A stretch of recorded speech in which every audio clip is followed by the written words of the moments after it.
Today we're going to be taking a look at this stroke limiter shock absorber assembly. I noticed this bolt had backed out a little bit, and it looks like in the bushings there's quite a bit of free play. So we're going to go ahead and swap those bushings out. And I also noticed that the shock has a little bit of an issue rebounding fully. There's supposed to be a spring in that shock assembly that rebounds it all the way up. It's not going all the way up. So chances are we've got a broken spring in there too. So we're going to start by loosening the two bolts that hold the block in the top of the shock assembly. We don't necessarily need to take them all the way out yet, but let's get them loosened up.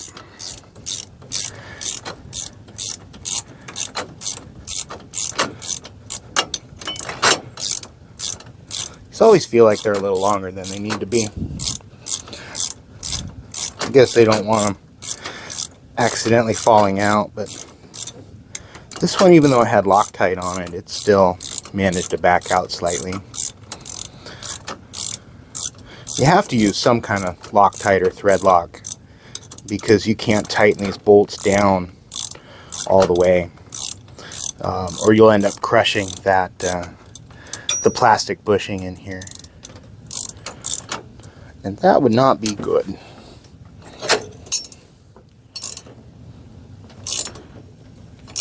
Yeah, this one's got a lot more thread lock on it.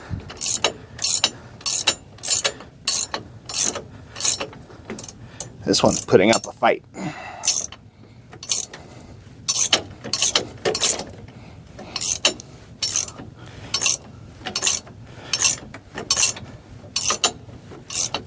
Wow! I don't want to break the bolt or my knuckles. Boy. Yeah, that's stuck. Please. What did one guy tell me? Oh, you'll love working on GS machines. You'll never get your hands dirty. The lie detector test determined that was a lie. But I'm really torquing on this thing. It is not wanting to come out. Jeez. Is it full of like red Loctite? No. Yeah. Red is high strength. I would not recommend using high strength Loctite in here. I don't want to have to take this out with fire.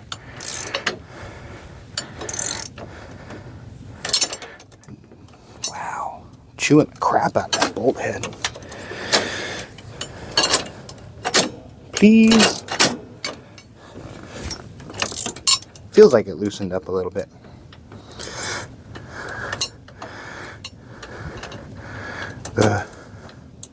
Struggling with speed wrenches.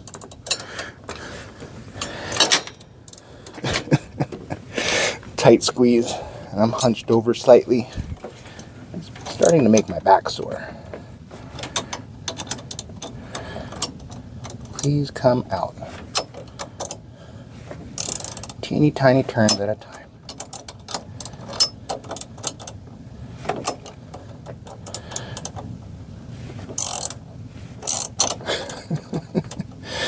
Oh man, this is probably the most challenging one I've encountered yet. Good thing we got speed wrenches.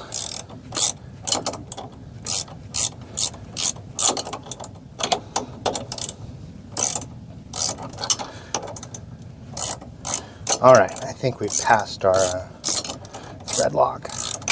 Going backwards, hold on. Yeah, that's good. We're getting there.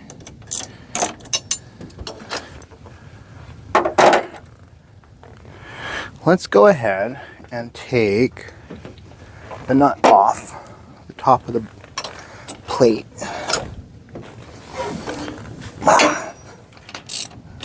I'm going to grab onto the rubber bumper so the piston shaft doesn't rotate.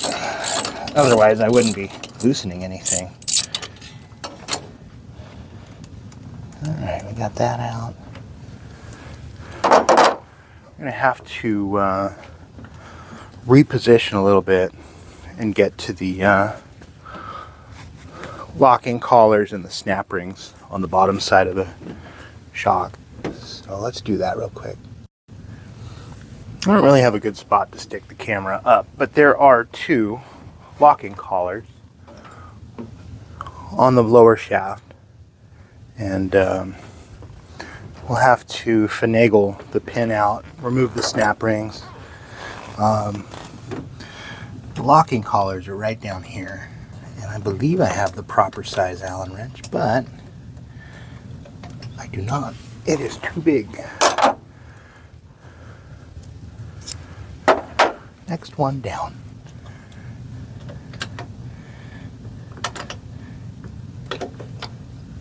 Ah, yeah, that was in there pretty tight, huh?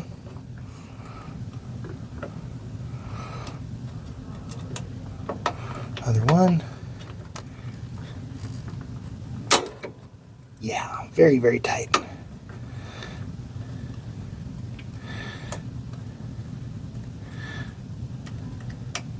Alright, both of those have become free. Yeah, I wish I could get you guys a little lower, but just not going to happen with the magnetic camera mount that I have right now. So we're going to take off the snap ring on this side first, and then we're going to push the pin towards the inboard side so that we have a little more of that shaft exposed, a little more room to get our tools in there and get a clamp. I guess words are difficult. To get a hold of the snap ring on the inside side. You know what we can do? Let's turn the pin light on for just a little bit more illumination. I'm not sure that's really helping. But, you know, it was worth a shot. Some of this I'm kind of doing by feel. I'm standing on the platform between two pin setters. The other way is to crawl down onto the pin deck and try and extract it that way. So we'll try from up here first. Oops, backed out too much. Go a little more. I was hoping with the pin light on that I would have a little bit better light, but it didn't make a whole lot of difference.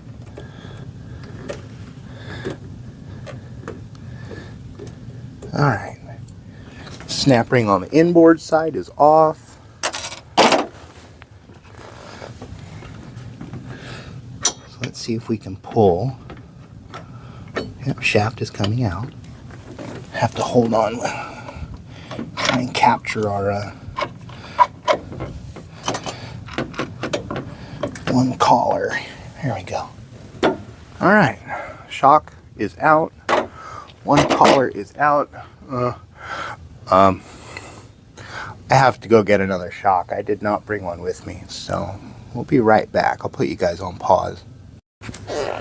Before we get the new shock absorber in there, let's go ahead and see if we can remove these two screws for the plate. This might work, this might not. There is still a little bit of thread lock going on these inside threads, and we may need the shock absorber installed in order to get enough leverage to unthread this. No, it's going. How about we hold the wrench still and turn the block? Works for me. think we can get that out by hand now. Maybe. Awkward angles. There's one bolt out.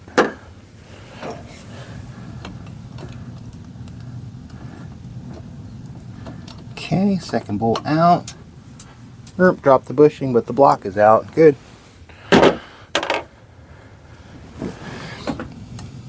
Alright, that bushing's coming out. Let's wipe everything down real quick. Clean it up a little bit. Yeah. You like working on GS machines. You won't get dirty like them A2 machines.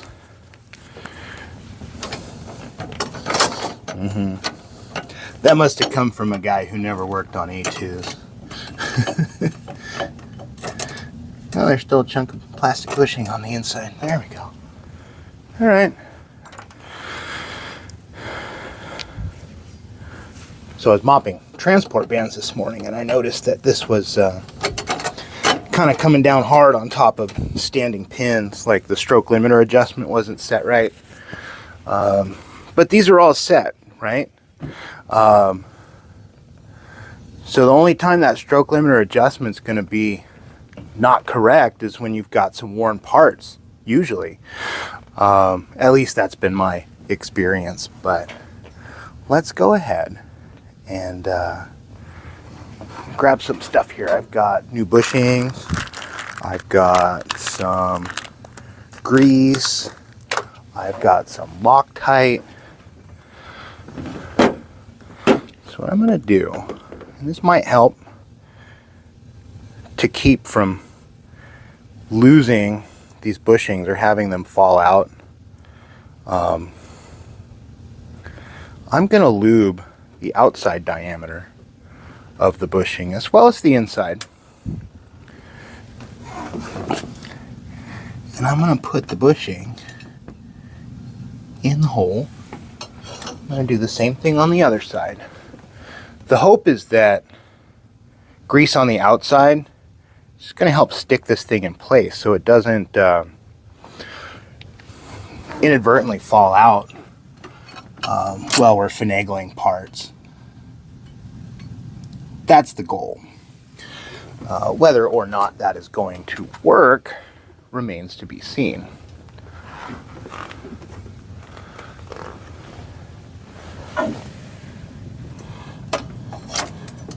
All right, so let's bring bolt number 1 back in.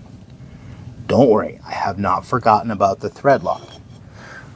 We're going to start a thread or two in, just so we have everything kind of in place. And then we're going to start thread locking stuff. Excuse me. All right. Let's zoom out. Oh, we are. We're already zoomed out all the way. Okay. Hold on one sec. That looks a little better. I think I've got it framed up to where you can see what's going on here. We're going to bring our shock back in and feed it through our top plate. Going to start our pin back in just a little bit. I want a little bit of pin sticking out that side so that I can start the collar. Ooh, butterfingers. Fingers are all greasy. Oh boy. Just like we did before, we're going to extend the shaft out a little bit on the inboard side. That should get us a little easier access to get these snap rings back on. I'm kind of doing this a little bit blind. I can sort of see, but not really.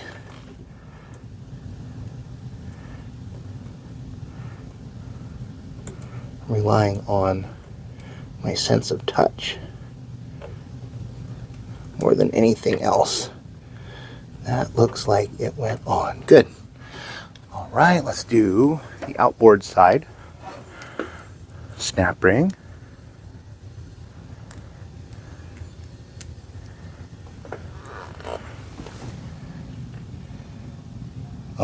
Well, we're not seated all the way. We gotta move that over just a hair.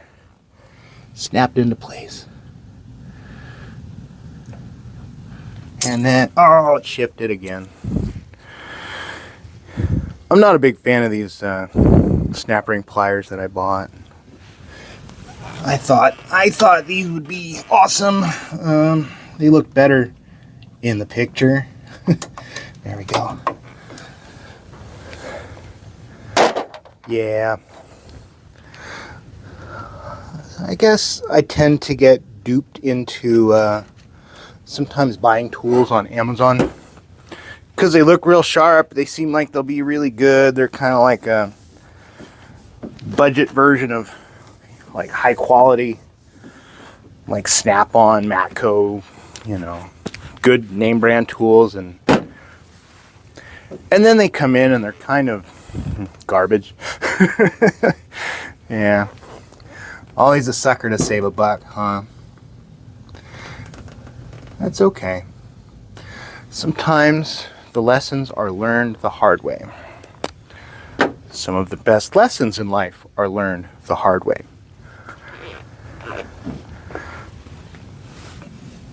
Alright, now that we have everything roughly in place, now we can go ahead and do our Loctite thing.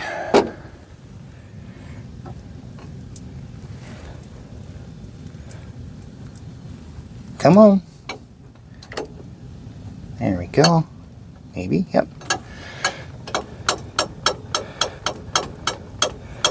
Start that one in. Now, let's take our inboard side back out. I know, you can't see anything. My hand's in the way. A liberal amount of blue Loctite. And then get it back into its home, which is easier said than done. Come on. We're almost there. There we go. It does help to be ambidextrous. Not gonna lie about that. I'm not sure I'd call it a superpower, but it's definitely beneficial. And put one more little drop of Loctite here. Boop. And then we'll go ahead and start tightening everything back down.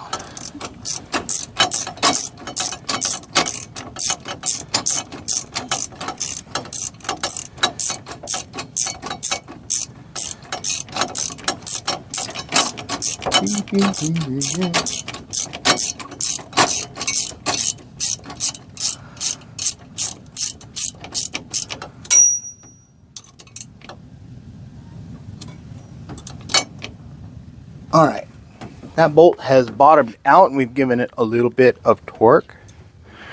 We're gonna do the same thing on the inboard side.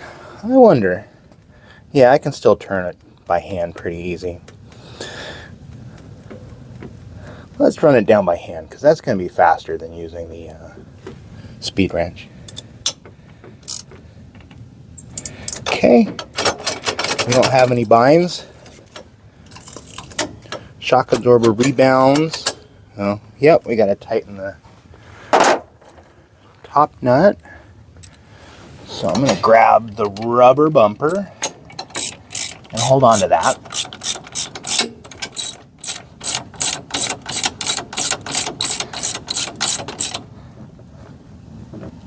Yeah. Okay. This bolt's sticking out a little bit. We've bottomed out, right? It's bottomed out. The bolt threads are longer. Go a little tighter on that one too. That looks pretty good. Happy with that. Now, the final step is going to be tightening down the collars. I'll pitch you down just a little bit. I know you can't see the collars. I'm sorry. I have nowhere to stick the camera that can see that without busting out some crazy stuff. Hand tight on collar 1.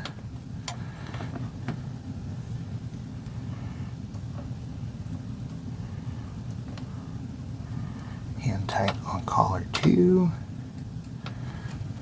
This is a little awkward because this Allen wrench has been trimmed down slightly, or sharpened, as some people might say, when the head of the Allen wrench wears down and gets rounded out to save a couple of bucks and extend the life of your tools. Yeah, you'll grind that end down so you have a fresh end. If you didn't know, now you do. This looks good. Everything's tight. Everything is there. Let's get the covers back on and let's watch it function. And if you are wondering about the deck lamps, because we had some recent issues with those too, we pulled all of the new LED super bright units out and replaced them with traditional fluorescent 32 watt T8s. They were burning themselves up left and right and taking ballasts out with them, and it was not good. But the weird thing is, so GS Pinsetters are going to run 208 volts to your deck light. The literature I found on these LED lamps said that they were good for 120 volts up to 277 volts. So maybe they lied. I don't know. But the lamps were literally like burning themselves up within a day or two. All right, rant over. Let's turn it on. Let's watch it cycle.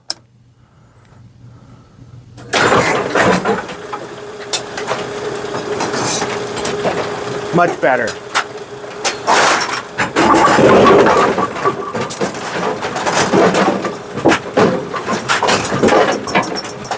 One more time.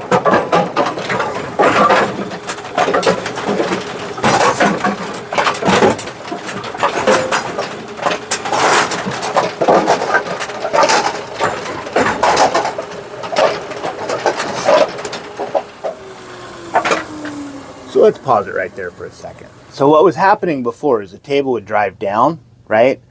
And it would encounter standing pins, and you could see the pin holders actually rock a little bit when it detected pins. That's a pretty good indication that the stroke limiter height adjustment is off, right?